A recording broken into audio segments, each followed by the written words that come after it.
Imagina una cocina pequeña, cálida, con una repostería recién hecha. Una mujer de mediana edad, sonriente, de manos ásperas y voz maternal. Reparte pastelitos entre niños del barrio y café entre las vecinas que la visitan. Todos en Correggio, ese pueblo del norte de Italia, coinciden en lo mismo. Leonarda es una santa, una madre ejemplar, una mujer que ha sufrido tanto y aún así regala dulzura a quien se cruza en su camino. Pero nadie imaginaba que detrás de esa sonrisa hay una fórmula, una receta que ella misma escribiría años después con una frialdad que todavía hoy resulta difícil de sostener. 9 pedazos, un caldero, sosa cáustica y un frasco de colonia para disimular el olor.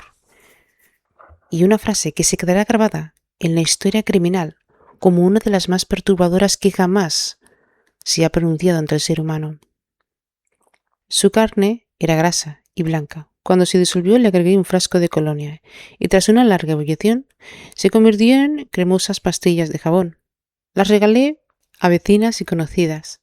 Incluso los postres estaban mejor. Esa mujer era realmente dulce. Hoy vamos a entrar en la mente de Leonarda Cianciulli, conocida en toda Italia como la saponificatrice di Correggio, la jabonera de Correggio, una mujer que asesinó a 3 personas que confiaban en ella, que convirtió sus cuerpos en jabón y pasteles, y que hizo todo eso convencida, con la certeza absoluta de que estaba salvando la vida de su hijo, no para el morbo, para entender los mecanismos psicológicos que pueden llevar al ser humano a consumir. ¿Qué puede llevar a un ser humano a construir ladrillo a ladrillo una lógica interna tan retorcida que el sacrificio humano deja de sentirse como un crimen y empieza a sentirse como un acto de amor? Lo veremos en este capítulo. Bienvenidos al abismo de la mente.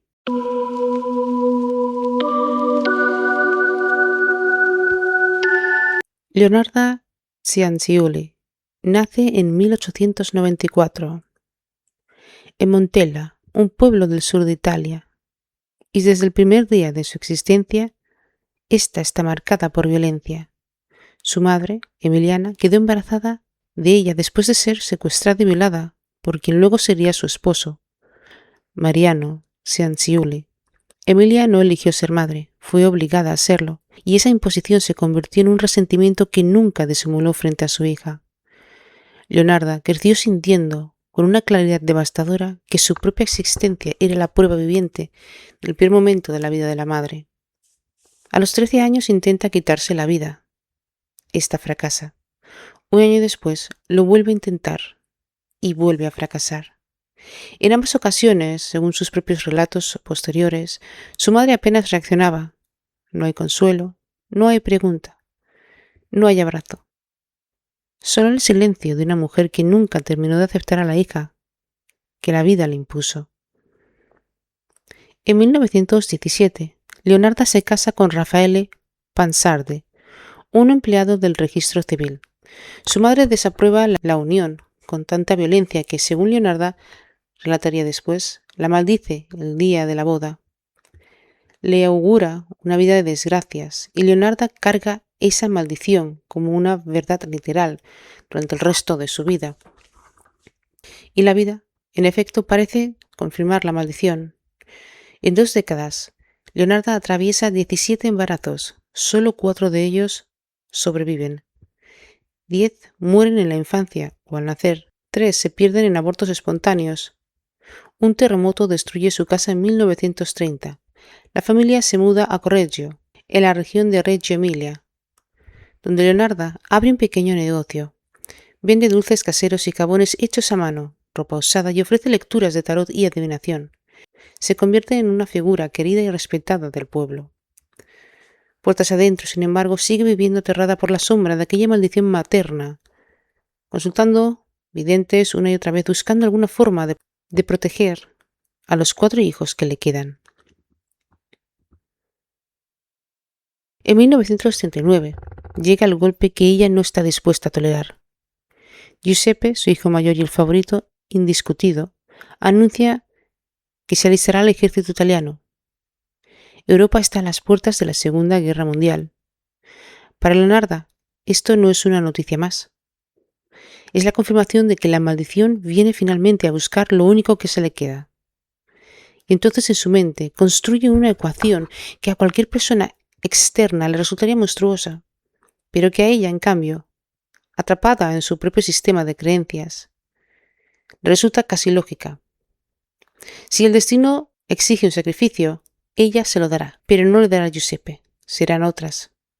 La primera en cruzar el umbral de su casa, en el número 11 de Corso Cavour, es Faustina Setti, una mujer soltera de 63 años y que durante toda su vida anheló casarse. Leonarda, con su fama divina, le asegura que ha encontrado al hombre perfecto para ella en la ciudad de Pola. Le pide discreción absoluta, que no le cuente nada a nadie, que escriba cartas y postales a sus conocidos anunciando su partida para enviárselas después a distintos puntos y simular un viaje. Faustina, ilusionada, vende su casa, se tiñe el cabello y entrega sus ahorros a Leonarda para que se los administre. El día que supuestamente partía hacia su nueva vida, va a despedirse de su amiga. Leonarda le ofrece una copa de vino. Este vino está drogado.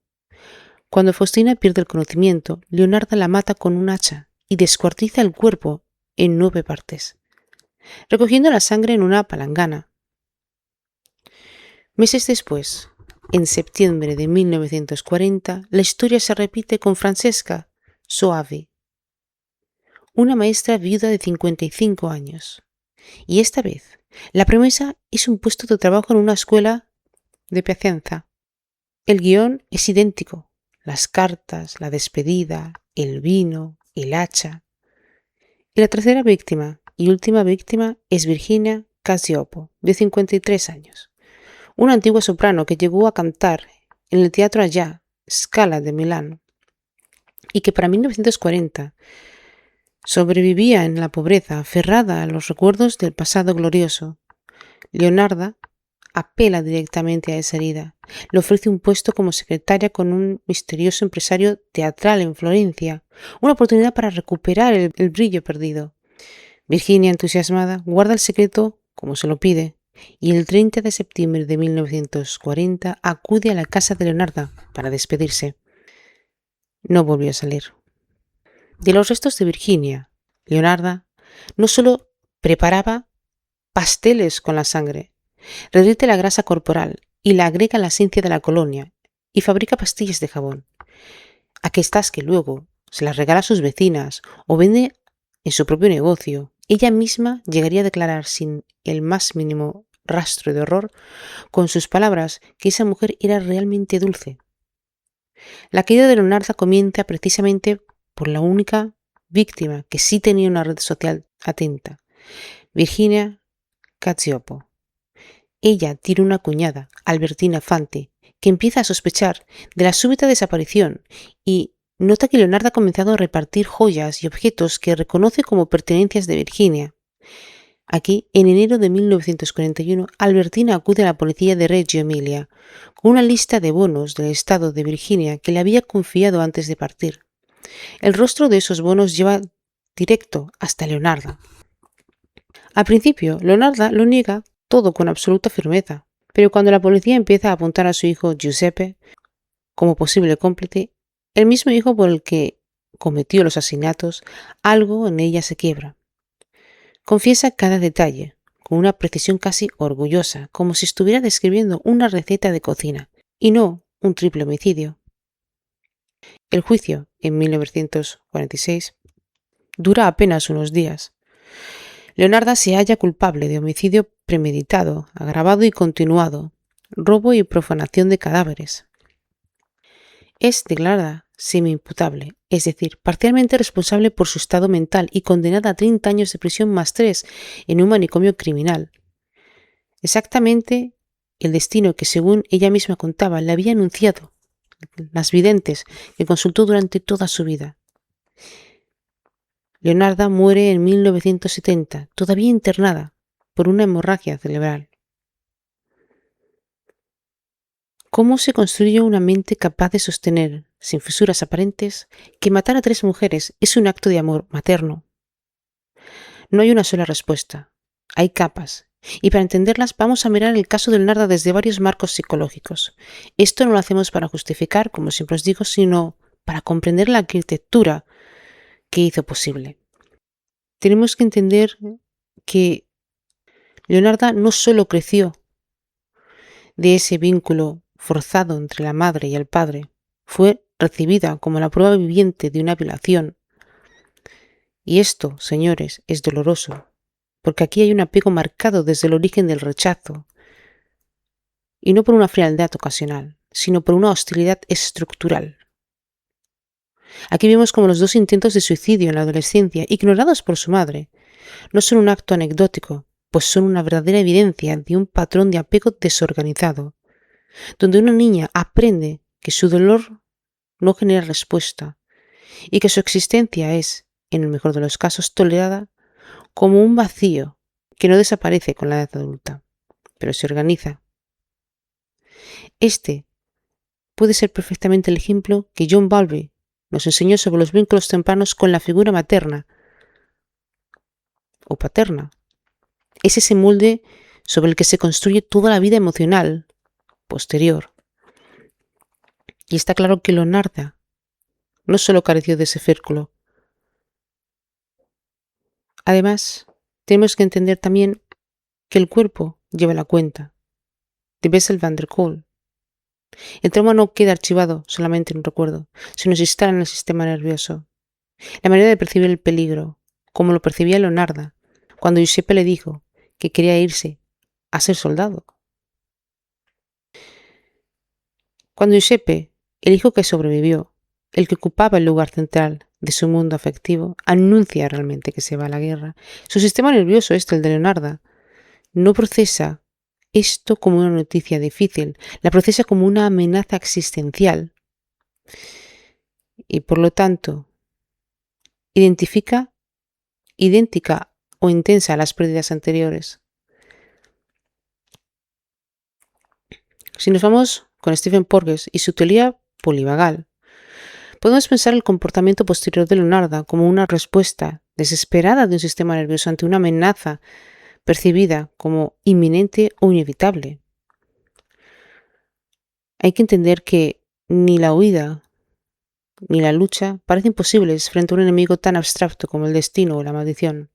La mente busca una tercera vía, y el control ritual, la superstición, la adivinación y finalmente un sacrificio humano.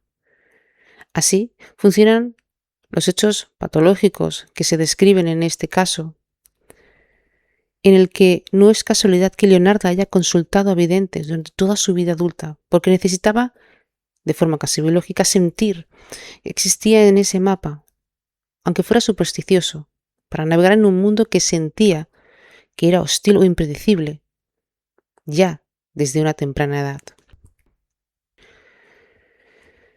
Nos vamos con el arquetipo de la madre, la contraataca oscura de la madre nutricia.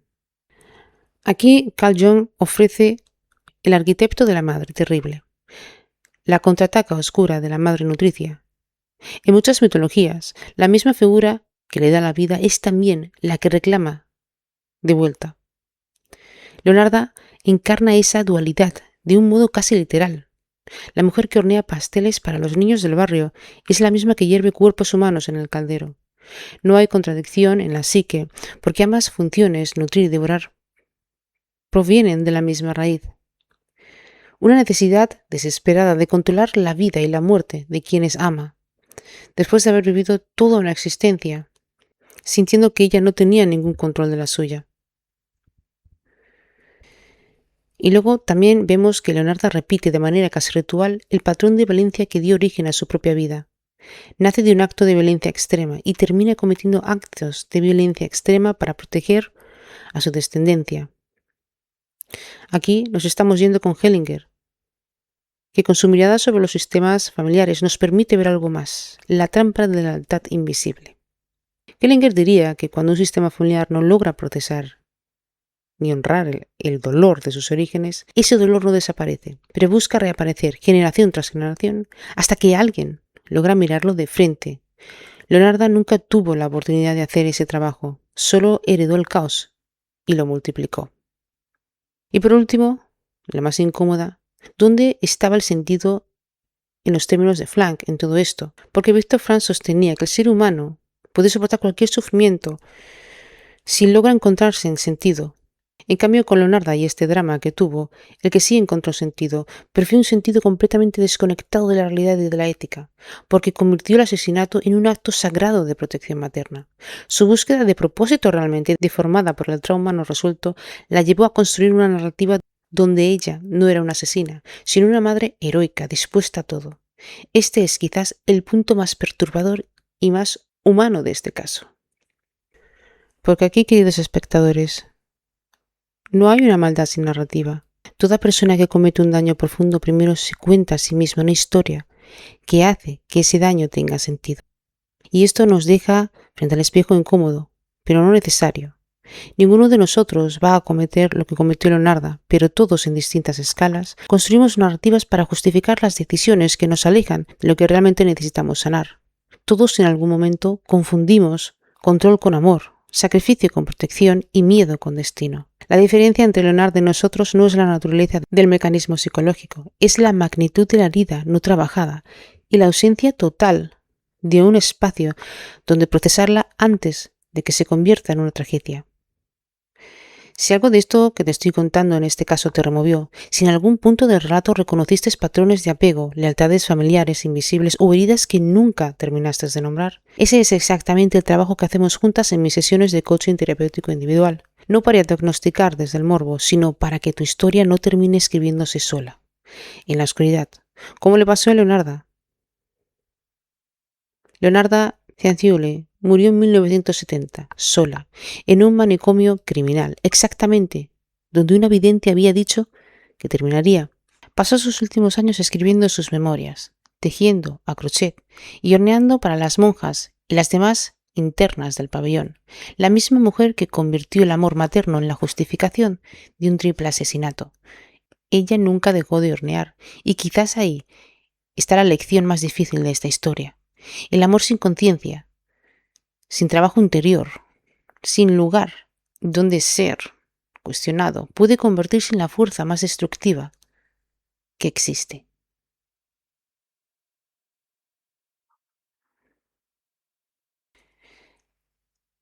Y hasta aquí el caso de hoy. Si os ha gustado, dejadme un like, decirme qué os ha parecido. Recordad que tenéis sesiones individuales conmigo. Amaros, cuidaros y respetaros incondicionalmente. Recordad que la vida es mejor cuando estáis vosotros ahí. Buenos días, tardes y noches, allá donde me estén escuchando.